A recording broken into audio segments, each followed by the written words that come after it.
देखो भक्तजनों, श्रद्धालुजनों, सच्ची पूजा गुरुजनों की, उनकी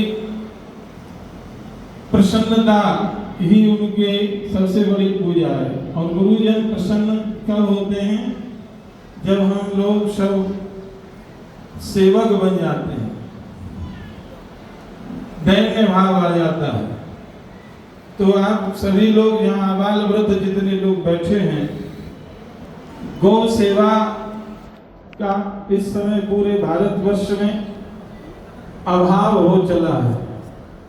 तो यदि आप सब लोग गौ सेवा का संकल्प लेते हैं, किसी न किसी रूप में गौ सेवा करते हैं, तो आप सच्चे गुरु भक्त हैं, सच्चे महापुरुषों के अनुगामी हैं और सद शिष्य या अच्छे उपासक, उत्तम उपासक कहलाने लायक होंगे।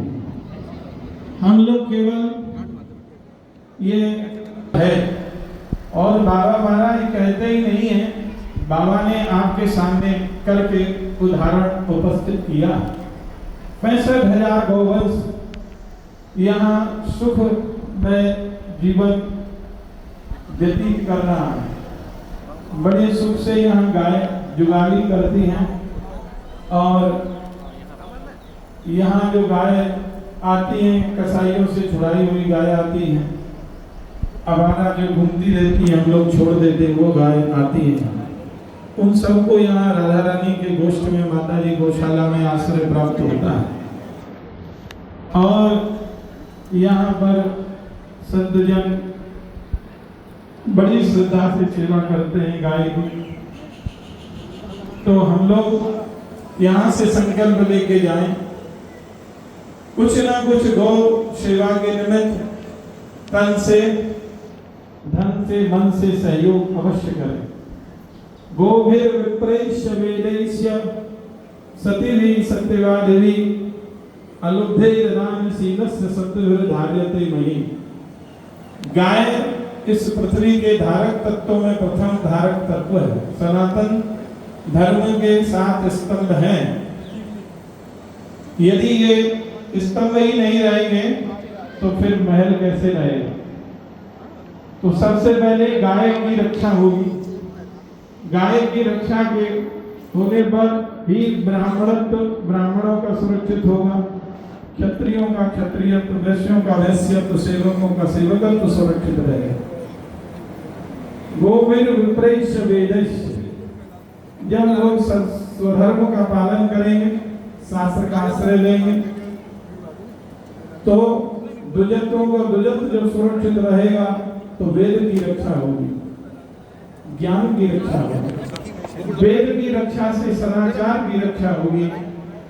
सदाचार जब सुरक्षित होगा तो सती स्त्रियां सदाचारी लोग होंगे, सती स्त्रियां होंगी, और सदाचारी जब दाम्पत्य जीवन होगा तो अलुब्धैर्दानशीलस्य, निर्लोभी संतानें होंगी, दान परायण संतानें होंगी, सत्यवादी संतानें होंगी। यदि दानी नहीं रहेंगे, निर्लोभी नहीं होंगे, सत्यवादी नहीं होंगे, तो धर्म की रक्षा कैसे होगी? गाय की रक्षा कैसे होगी? सनातन धर्म की रक्षा कैसे होगी? तो प्रथम जो स्तंभ है मूल, वो गाय है। आज गाय पर बहुत बड़ा संकट है। आप लोग देख रहे हैं, ठोकरें खा रही हैं, कट रही हैं, गौ माता का रक्त बह रहा है इस पवित्र भारत भूमि में।